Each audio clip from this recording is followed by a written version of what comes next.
Hello, everyone. Thanks so much, bad friend. It was amazing experience. Thank you. It was for you guys live mix on a drum machine. Very enjoyed we all. Thank you so much.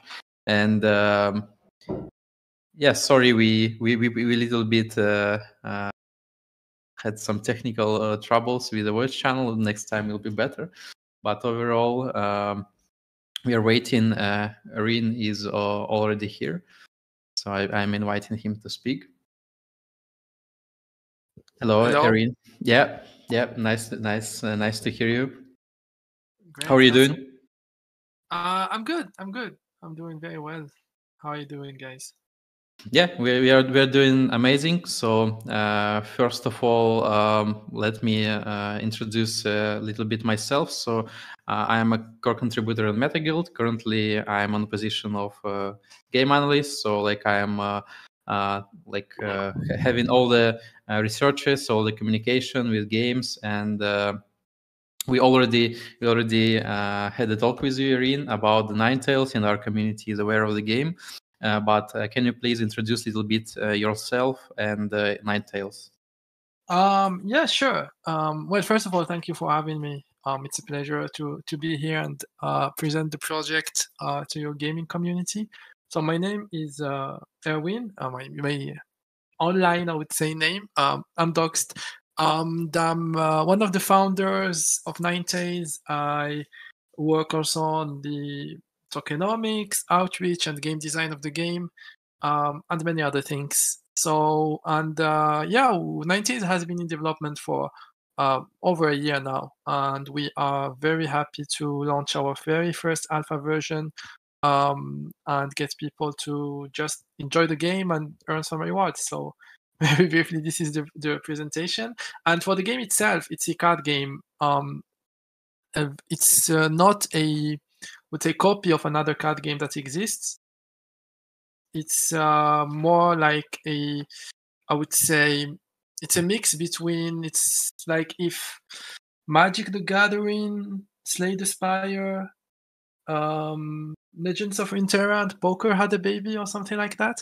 So yeah, it's kind of a mix between different gameplays but with the core mechanics of TCGs and card games, which are basically you have a deck of cards that you build. You have to kill your opponent. You play your cards, use energy to play them, but then all the rest is kind of different.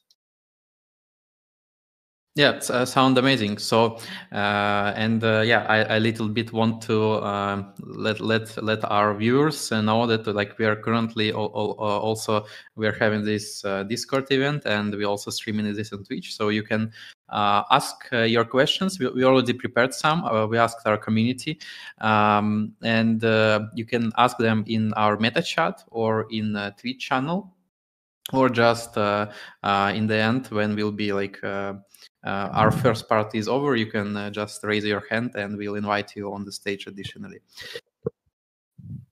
So Ian, I would like to start with a question. So you had the previous version of the game which was open for everyone to play in the browser.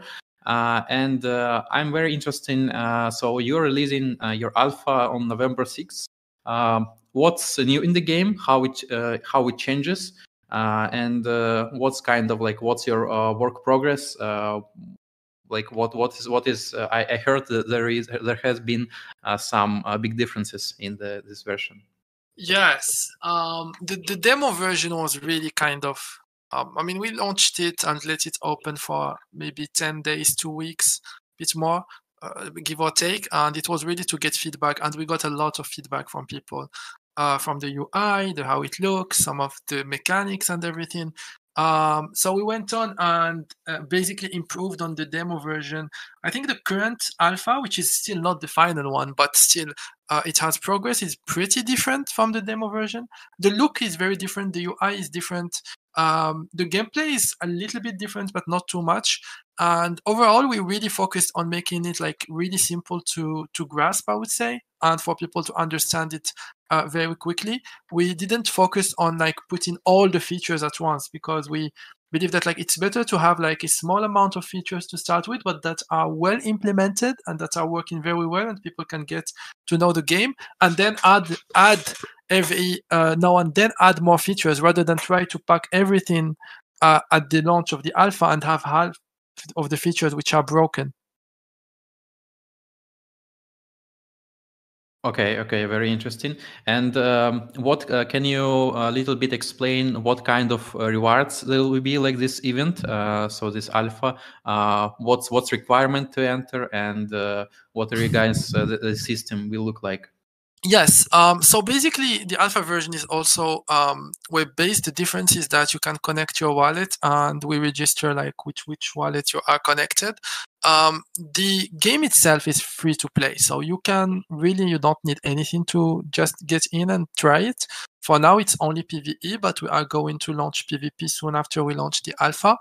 And the difference between someone who is holding our NFT or someone who is from a partnered project like Metaguild or someone who is just playing for free is like this reward system. So in order to incentivize partner communities and gamers to join in and try the game, we made this basically reward system where if you play and you have an allocation of rewardable games, you earn a token, which is a crypto token, and then you can redeem this token. You can redeem a number of tokens for a mystery box, and then mystery boxes, you can either sell them because there are also NFTs, or you can open them. And when you open a mystery box, I mean, you get a reward that is randomly generated on chain from the mystery box. And our pool of rewards is very diverse. So there are like some prize money, there is some Steam games, Nitros, and then just big stuff like PS5 or something like that. And so overall, for the first month we launch, we are putting in $50,000 of prize money. And then we'll see how things evolve and try to each month add in more prizes into this prize pool. Okay, yeah, sounds interesting. And my additional question to this will be like, this money you're putting in. This is like kind of your marketing strategy, right? Like your way to get more people into the game, to try it out, to collect more feedback, and your economy, in-game economy, will look very different when the game starts. Yes, exactly. This is kind of a Web3 approach to marketing. Instead of paying money to influencers, to different people, we just pay it back to the community. And so, yeah, it's kind of, for us, it's kind of a marketing cost, and it's kind of also just a way to reward our community and the people who believe in us and in what we are doing. The game itself, yeah, will be pretty different. So the final game will basically have a lot of so first of all, it will have a whole, I would say, part of it that is geared toward competitive play, and the competitive play will be basically based around our native token that we haven't launched yet, which will be a cryptocurrency that will be tradable on exchanges and whatnot, and it will be the reward that we give to the people who play competitively. And in order to play competitively, you will have to use a special points that are in the game and that are not easy to get. Can either buy them, or you can try to get high in the ladder or complete some missions to get those points. So this is also something that does not really exist in other games, this system of really trying to reward people who invest their time and effort into the game. And then we have other things such as the possibility of leveling up your cards.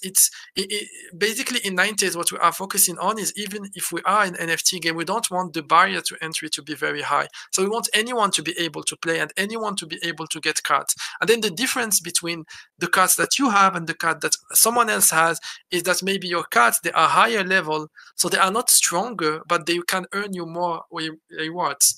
And so the value of the card is not necessarily just the fact that you are holding it, is like how much effort you have put in to make it a higher level card. Yeah, that sounds very cool to me. Actually, like Rin, by looking at game economies, looking at what other games are offering, I think your approach in this is very unique. Like, for example, you're not trying to distribute, let's say, like making, I don't know, this rarities of cards like common, uncommon, rare, epic, legendary. Like you're saying that like the card, let's say, who is a esports player playing is similar as like regular player, But if let's say you get your skin in the game, right? You put money into your card. You use these mechanics like leveling and merging, and you can earn more money, and you kind of understand where the money comes from in this ecosystem, because people are like want to compete, and they want to be able to get this high tier rewards, and basically this makes this model very sustainable in a first glance. So Yeah, exactly. yeah, I'm a little bit want to discuss more this topic, like what challenges do you see in this system, because this is something, as I said, quite unique, and we haven't seen other projects experiencing with this system. What do you think? What do you expect from this? Well, I think that it's the main challenge maybe is that in some sense we are not lying to people. So we are not saying that, hey, you just play the game and you play like 20 minutes a day and everyone will be rich. This means that in some sense we might not have this exponential growth to start with, because this exponential growth comes generally from like from uh, impossible expectations. People join the game a lot of them because they think, oh, I will be rich. I will just have to play 20 minutes a day and earn this token, and then I can sell it. And then what we are saying is like, hey, here is a game, and you can enjoy it, and it's free to play, and you can actually get access to a lot of the content for free. But then you can play, if you really think that you're very good, you can play competitively, or you can put more effort into the game to level up your card or to get into competitive play, and then it's more rewarding for you, and then you can actually earn a living just from playing the game. And this, in some sense, is a much more sustainable and much more reasonable approach, and I think it will be the future because this is what will work. But in the short term, it might be a little less sexier. And so in my opinion, this is like one of the obstacles that we will face, is really just explaining to people that just because we are not promising insane returns immediately doesn't mean that we are not interested, and that in fact promising insane returns immediately is in general a lie, or like hides some unsustainable economy behind it. Yeah, I completely agree, and we've seen so many examples. Like every person who is like around like at least a month in the Web3 gaming experience, we saw these projects, and we saw how the economies are collapsing. So it's nothing new, and it's very interesting to see you try something different. And you also mentioned like that like I look through your Discord, and I saw like many collaborations with let's say poker related things. It's very similar to poker, right, with this system, and this system works in real life in poker, and it's quite interesting to see how it perform in Web3 space. Yeah, I agree. I think in terms of like stability, I'm pretty confident that it's very stable. And again, like games like poker, fantasy football, like Sorare and so on have shown that it is quite solid as a system. Now, like translating it into a card game and making it maybe a bit more about the game and a bit less about the reward, and not having like this direct gambling mechanic inside the game, basically allows us to introduce this solid system and make it a game economy, and not just something that is used by maybe the gambling industry, or like the sports betting industry, or something like that. And I'm also interested. What are the projects that are most interesting for you in this space? Like, what are the projects when you said like, oh, they actually like doing the right thing, or like you took something useful for your project? And additionally to this question, like, what are the projects that are doing something really wrong, you think, but you think you have the right approach to this solution? I don't like really bashing other projects. I would say that I don't see any card TCG project doing well in the Web3. I like the major ones, or the major ones that are releasing in terms of Web3 presence. I don't see any one of them. I mean, the ones that are existing are struggling, and the ones that are coming, I don't see anyone that is like doing something different enough that it won't be struggling. So in terms of card games, I would say in Web3, I don't see any card games doing well. In Web2, I see a lot. I see some card games doing cool stuff.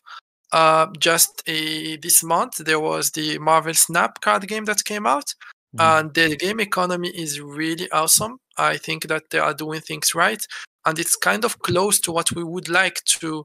It's kind of close to what, like, I think the Web3 industry should be doing. In terms of Web3 games that are not that are not 9Tales and that are not card games that I think are doing well, it's hard. I think like the big ones that are coming.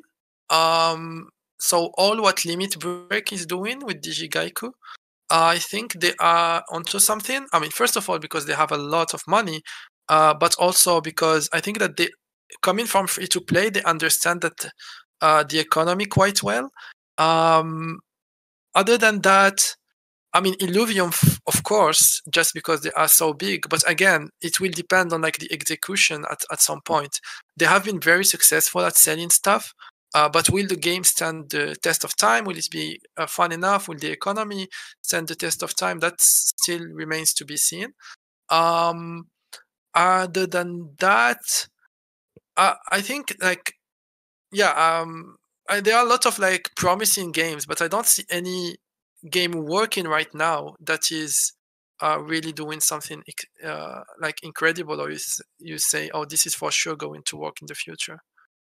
I don't know. Maybe if you have some specific questions about some specific game, but yeah, other than, of course, other than 9Tales, because that's I'm biased and I know what we are doing and understand it. So yeah, it's very interesting to see like this honest opinion. I partly agree with you, yes, and yeah, of course, we want let's say better games with better economies, with better, I don't know, player engagement, with better just game that people will enjoy playing, where they won't like lose lots of money and stuff like this.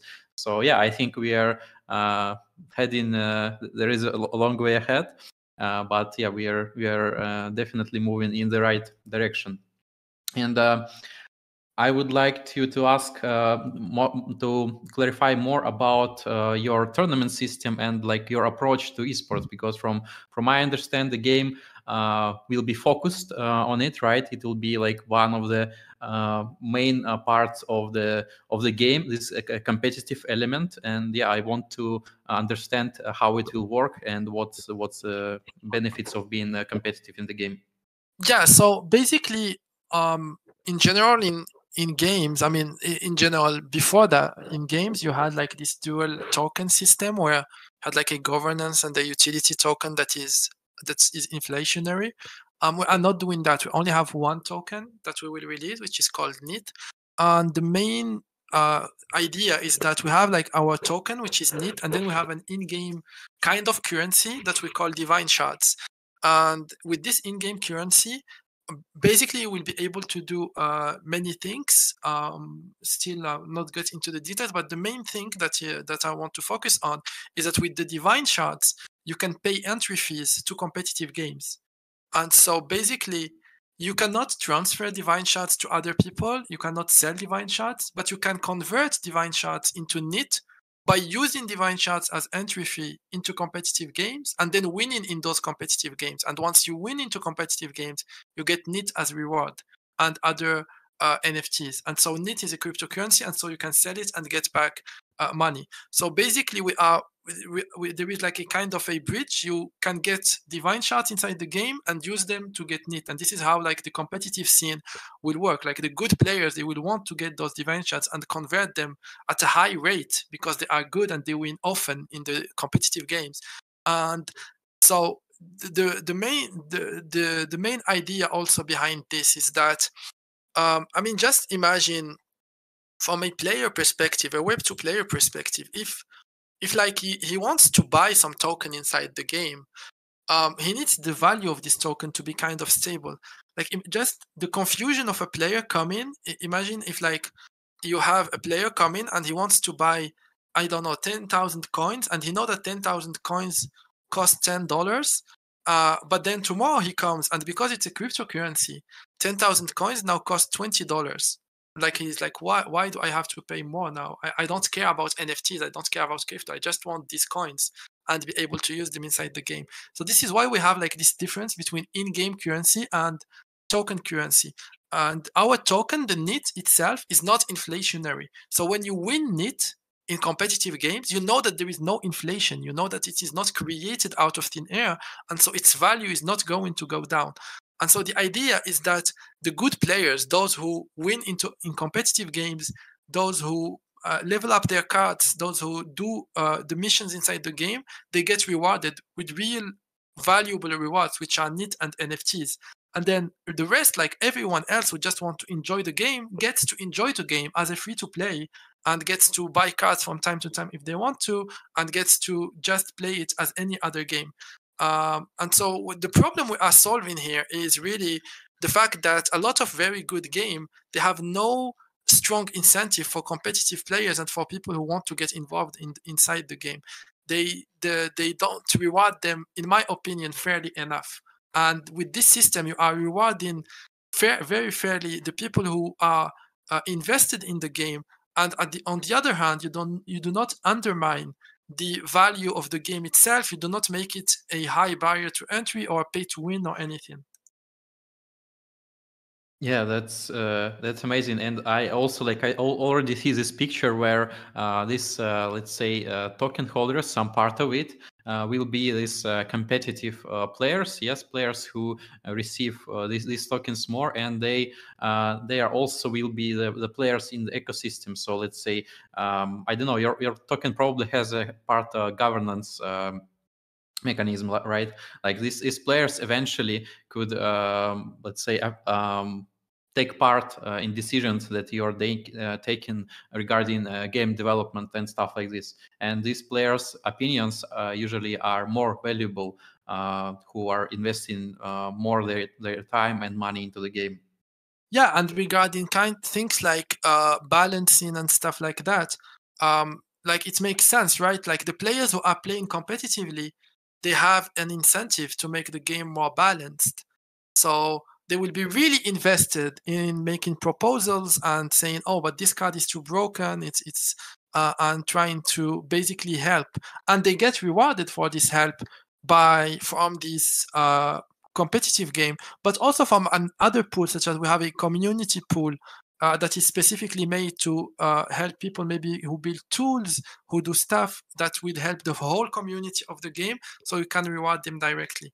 But yeah, it's really about creating like this virtuous circle where players are incentivized to participate in the game and in the betterment of the game, and they are rewarded directly through the token for that. And then the game itself, if you don't care about all of this, if you just a Web2 regular person who wants to pop a game on his phone 1 hour every day and play when he's going for work or something like that, you can do that, and you will never have to like go into the details of how blockchain work or anything like that. So yeah, that's really our philosophy. Yeah, that makes a lot of sense. And you mentioned game balancing. So, and we had one questions in our 9Tales channel before. Like, what is your approach to the game balance? Like, how are you handling this? How are you trying to make the game as balanced as possible? Yeah, so that's a very good question. So first of all, of course, when the cards are NFTs, you don't want to like break them too often. So you try to be very like thoughtful of what you do, and also like it might limit a bit the design space because you don't want to create cards that are too crazy and then have to break them. But on the other hand, in 9Tales, the goal is for the basic cards to be easy to get and not expensive. And so it's not like that big of a deal if you end up balancing a card here and there every expansion, because people did not pay hundreds of dollars for those cards. The versions of the cards that are high level and that are expensive, those in general, like the people have invested their time and money into making them more valuable. But at the end of the day, they already got part of the reward by the time we come in and do an adjustment. And of course, there will be adjustments on the cards. That's, I think, inevitable. You cannot predict all the meta evolutions and how people will like mix and match the different cards. But the goal is to really make it so that, first of all, it's not painful for people when you balance a card, and it's really kind of good for everyone. And second of all, that you minimize the number of times where you have to balance cards. Yeah, that makes sense. And also, like, I'm wondering, like, we saw some examples of games who kind of like locks some cards and saying, oh, these cards will not be affected by the game changes. So, but I don't think it's a good decision, like, overall to the game balance this way. And there is still some challenges regarding, yes, like players, let's say players who invested into card that is, like, let's say, OP in the current meta, they will not be happy if the card gets nerfed. So there is also like this challenge. And yeah, as you mentioned, some part of rewards they will receive from playing the game. And but like what do you see, like, how this what solution in this problem, kind of like what can you do from your side to solve this? I think that, I mean, first of all, like locking cards and saying this won't be affected by nerfs. I think it's not a good approach, because it's basically saying that you're a financial product and not a game. Because if you're a game, you care more about the balance of the game than the financials. Of course, there is a trade-off between the two, but if you have to optimize for one, you would optimize for having a fun game first. So I think locking cards and saying those won't be changed is a mistake. And again, the other thing is that in what we are doing, we are really trying to make it so that the cards are very cheap to get. So even if we end up nerfing a card or something like that, it won't have a huge effect on on a large number of people, because, like, okay, we nerf the card, but like it costs like $1 to get. So yeah, it's a small financial loss, but we are not like creating like a financial disaster here. Same thing, if we buff a card, it won't affect a huge number of people. The only people in our game that might be affected by cards are maybe those who spent a lot of time to like increase the level of a card and make it a very high level card that is bringing in a lot of rewards, and then just before they can start earning with it, it gets nerfed and it becomes bad. And I think here the right thing to do, and again, I'm not saying that it's what we are going to do, is just to discuss with the community and see, maybe if the nerf is too strong, maybe it can be some kind of compensation where, like, we say, oh, you can redeem this card for token directly, just like, for instance, what Hearthstone was doing with the dust or something like that. So the at the end of the day, this can impact a small number of people, and then it will be to, like, how to compensate these people in the best way possible, and in the most I would say fair way. And here comes also like this whole governance idea. I am not for 100% governance. I think that you cannot handle like the reins and all the decisions of a game to the community, because the community, by definition, are gamers, and they are not necessarily developers and game producers. So maybe what they think is good is not exactly what is good in the future. But there are some decisions that you can give to the players, and one of them is this one. Maybe when you nerf a card, you can make something like a vote for the community or for the holders of the token to decide like how much do we want to pay back the people who lost maybe value because of this nerf or something like that. And then the community gets to decide how much they want to be compensated for this card, and everyone is happy. It was a majority vote, and it's kind of a democracy rather than us imposing, oh, we will refund this card or we will not refund this card.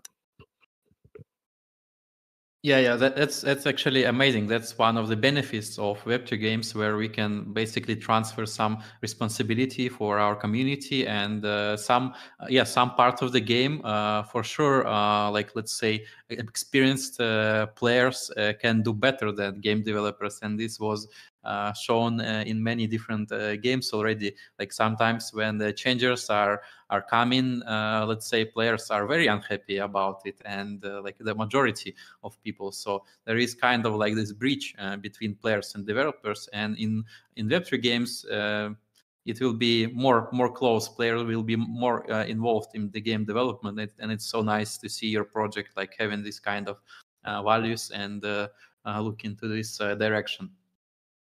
Yeah. So the question from Dark Mike: the life of any project depends on the influx of new players. So how do you plan to lure new people? How aggressively and in what time frame? And like we will, and he also asked, will it be a token burn? Well, first let's generate the token and then think maybe about burning it. No, I think it's a very good question. Like people often say that to succeed you need great games succeeds, but in general it's really like games with great marketing that end up succeeding, and not necessarily the best of games. But I mean, for us, we started with like a very Web3 focused strategy. Like what we are doing right now is part of our way of luring in gamers, as he said.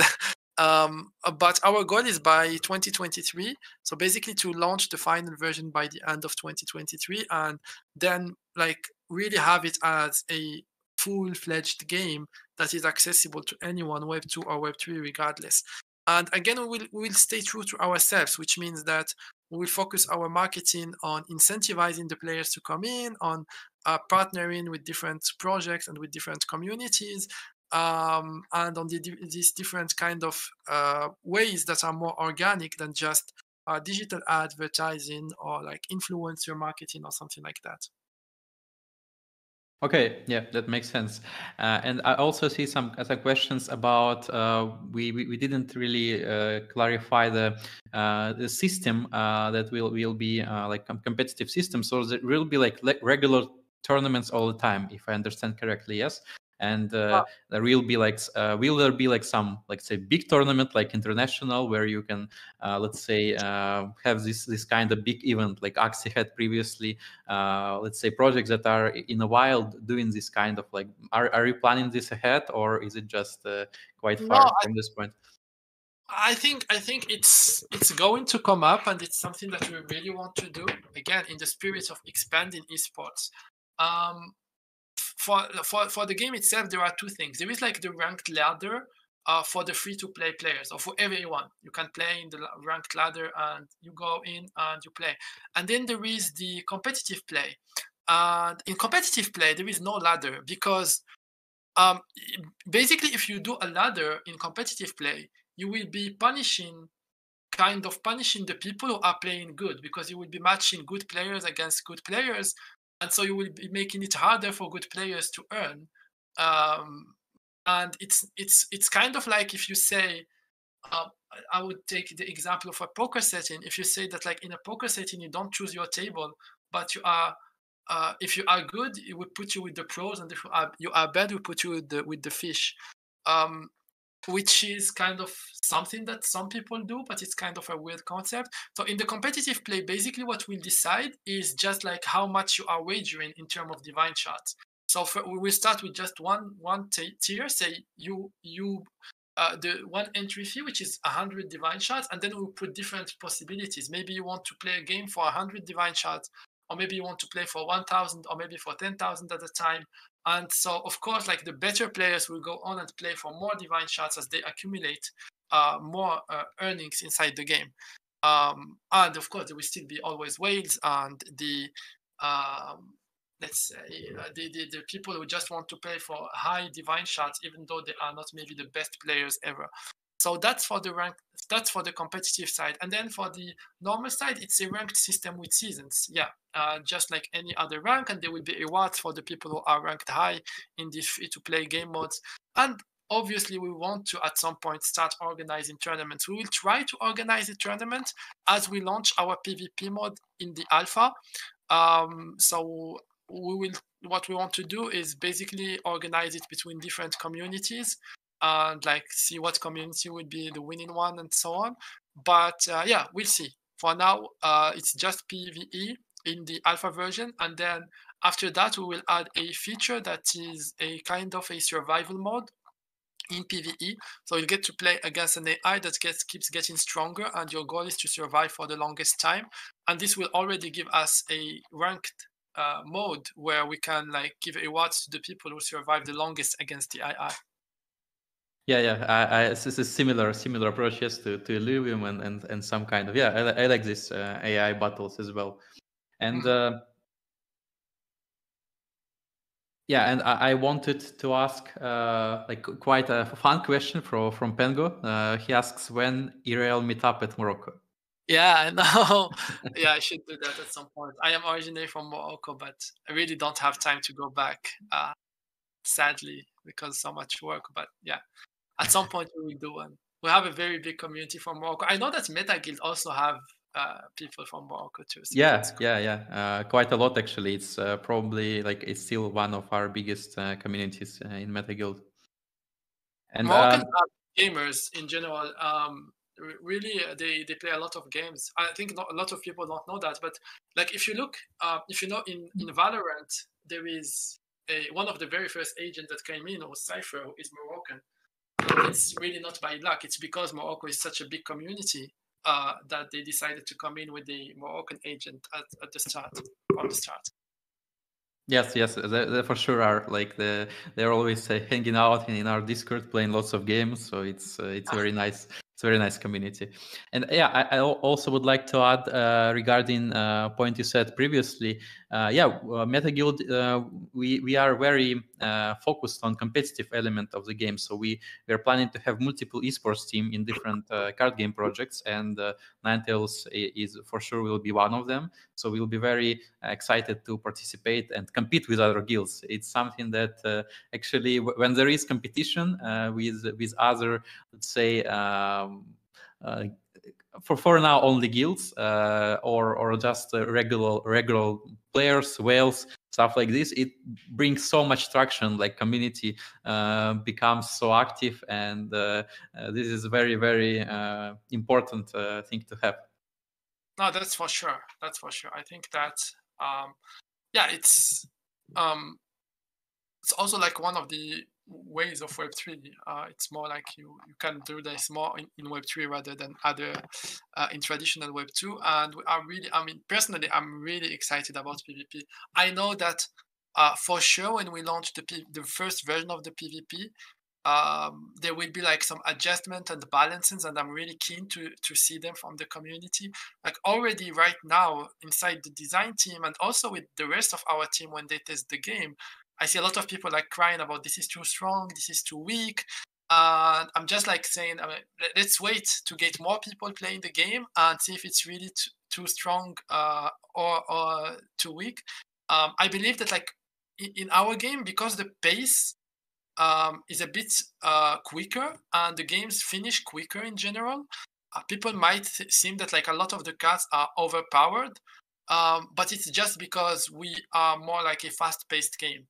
And so when you get to a certain level, the cards become really big and strong because the game has to finish very quickly.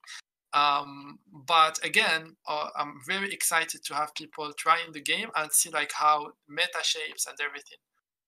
Yeah, and actually, you mentioned like what's let's say your average game you're aiming for. Like this is very interesting. Like what's how fast actually you want the game to be.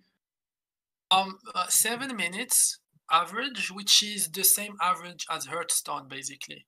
Okay. So it should be as quick as a Hearthstone game.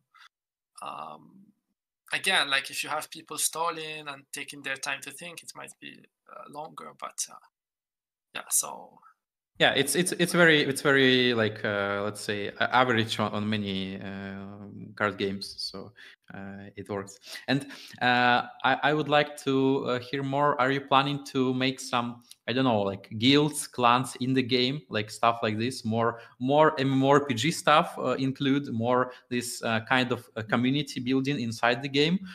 Is it in your mind in some way? for not immediately, because we believe that like those should form like kind of organically from people who are interested, or for guilds that already exist and start creating their own category for 9Tales. We really, as a Web3 project, we want to let things go as communities discover the game and start liking it, rather than trying to force it inside our game. But for sure, we might in the future make like a reward system for guilds or for people who are playing with others. One thing that I don't mention a lot is that we really don't see 9Tales as like one card game. The idea is to have different game modes that play quite differently. And so we are trying, we are designing, I would say, not trying, designing game modes where like you don't play 1v1, but you play like 4 people at the same time, like you would see in a more like team fight tactics or like this genre of games. So it makes more sense to have communities in games where it's not just 1v1 PvP. Yeah, and like you said about teamfight tactics, but first the game I said about is Magic the Gathering. In some of these like old formats, there are Yeah, people playing for 4 or 5 together. but you still have it. Like it's always like choose an opponent. Like when they say target opponent, as if you have like 10 opponents possible, but you say always like only have one. But they still print cards with wording that works when you have more than one opponent, which is funny. Yeah, Like 99.9% of people play 1v1 Magic, so yeah, that's true. And I would like to ask about some kind of rental system. Are you thinking about this? Do you want this to be in your game when, for example, like this mechanism where I don't know, like guilds, other players could invest in the game and have some kind of drivers for their assets, players who will be like putting, let's say, their efforts, not the money first. yeah, I think we want to have a renting system. I don't know exactly when it will come, but it's something that yeah we are planning to do. But we don't want a scholarship system. So the difference is that basically when you do the renting, it's person A who rents to person B, and like in general, like person B will just pay a fixed amount to person A, or person B will say, I will give you a percentage, but all is done in contract. And so there is no like relation of, I would say, master and worker, like boss and salaryman in that. The reason why I want to avoid like the scholarship system is because we've seen in Axie Infinity at some point there are some deviations, some bad actors who try like to profit from people or something like that. And so with a more like renting system where like both parties are on equal ground and just one says, I bring in the NFT and you pay me for this for a set amount of time, it's more like fair for everyone, in my opinion. Yeah, that makes a lot of sense. But yeah, also like in terms of, let's say, it could be handled like an esports team, right? Like you're hiring players, you're giving them like, I don't know, salary or something like that, and you just have a contract with them, and they're playing for you, they're representing you. But of course, let's say that even in Hearthstone, you like have to have your own collection, and it costs money to keep it up. So it's always nice when you have this, let's say, financial support from some kind of like third party who will be like you will be representing. And guilds are like rental system for guilds is a very important aspect. Yeah, no, that's true. Yeah, and additionally to this topic, like you said, you're planning to build it yourself, because I know there are already some ready solutions for like. Yeah, there So are some ready solutions. There is actually an explosion of companies doing rental systems for NFTs with collateral, non-collateral, different like standards and everything. So no, I think ideally it would. It, for instance, now for the marketplace and all what we did, we almost built it 100% internally. But at some point, yeah, it would be just using services of a white label basically company that would implement the thing, and then we put like the 9Tales um, visuals and designs on top of the code. Um, yeah, so that's in my opinion like how we would be doing it at the end. yeah. So like I think over time the game development will be easier in easier because of this solution that comes up for builders. Like it will be let's say cheaper, faster, and better for even players, familiar at least for them. Yeah, that's true. The industry is still not, I think, mature enough in the sense that you don't have like major providers that like you can just plug and use them to create a Web3 game, like for the infrastructure or stuff like that. So yeah, so why we decided to like do things internally, because you never know, there isn't like still a established companies to do stuff. Everyone is still learning and trying, and all the new companies are trying to get market share and everything. So but in the future, and I think in a very near future, there will be like established gamers, sorry, not gamers, established companies, and like new Web3 games would just go directly to those companies and ask them implement a staking contract, implement a landing NFTs contract, and all of these things. Yeah, it will be very cool. So Katakuri asks, is there any link to download the game? And I understand like it will be there, yes, but not yet. Yeah, no, the alpha version will also be on browser, and you will have the option to either play without connecting any wallet, or if you have an allocation or you want to, you can connect your wallet. If you are holding 90s NFTs, you can even connect your wallet, choose your NFT, and get allocations with these NFTs, and also you will have your NFTs show as your avatar inside the game. Um, but for the alpha, it's still not a downloadable version. But after that, for the beta, it will be a downloadable version, because at some point the game starts getting too big and you cannot keep it on browser. Yeah, and if I understand correctly, since like you're not positioning yourself as a like mobile game, right? But you will have a mobile client eventually. Yes, I think that's it's kind of really shooting yourself in the face if you don't make a mobile client, because like most people play on mobile right now, and card games, they have to be on mobile. So Yeah, but it seems like if you can do it like in browser and on PC, it's like should be transferable in some way to mobile. yeah, yeah. Um, so Wicked is asking, like he's a little bit worried about the rewards. Like you're asking, how are rewards winners get the rewards and stuff like this, like about Uh, the process. yeah, well, basically, you will get the reward as an NFT. For most of the rewards, I think, I'm not sure. You will get the box as an NFT, and then you will open the reward. I think it's either an NFT or it's in game, but basically, you will have a button to claim the reward. And when you claim the reward, it will tell you what you need to do to get it. So, for instance, either it will tell you to open a ticket in our Discord, or if it's a big reward, or if it's a money price, it might just transfer it to you directly to your wallet, or something like that. So it really depends on the reward. But mostly, yeah, you will have to be in our Discord if you have any questions when the game launches about the rewards, or you want something to be delivered to you. Okay. And Dark Mike is asking, what about the marketplace? Like, are you using, like, you don't have your own marketplace yet? Are you planning to do it, or just, let's say, current current marketplaces are completely okay for you? No, we'll have our own kind of marketplace in the game. I mean, not in the game, but like in the website that we are building, and that will launch at the same time as the game. Okay. So mostly from our community questions, I think that's it for now. So maybe someone from audience wants to ask some questions on the stage. If so, you can raise your hand. I will give you like 1 more minute. But yeah, so far like we can wrap up a little bit.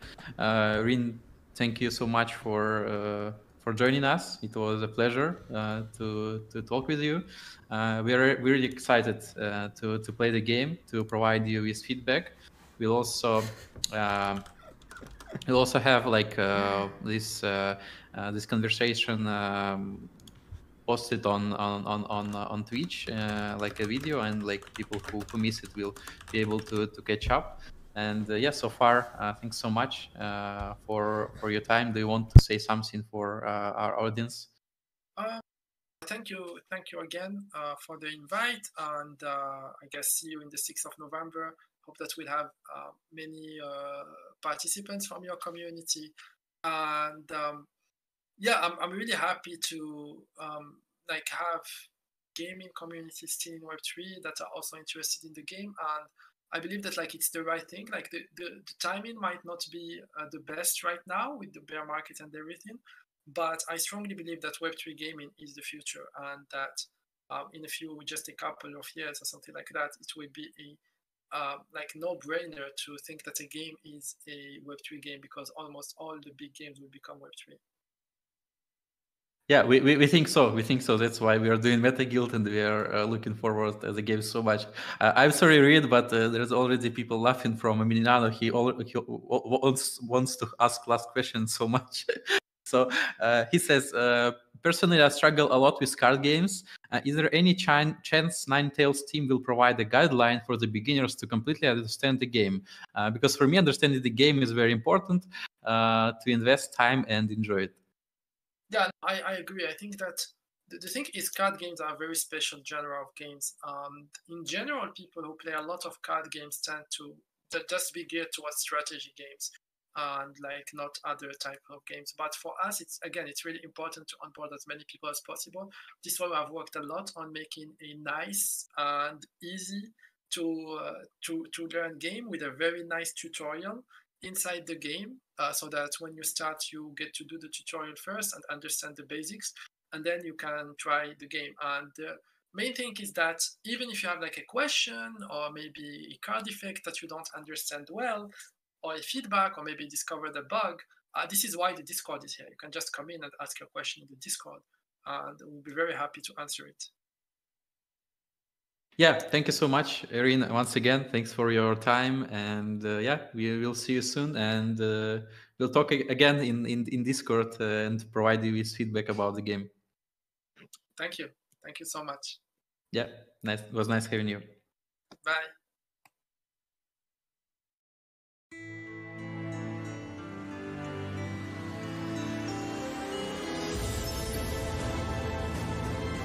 For your questions. Yeah, we'll be getting invites for this game to play. It will be as sorry, 1 second. As Erin said, it will be on November 6th, and we will distribute one of these whitelist spots for people who asked questions, who didn't get the chance to enter yet.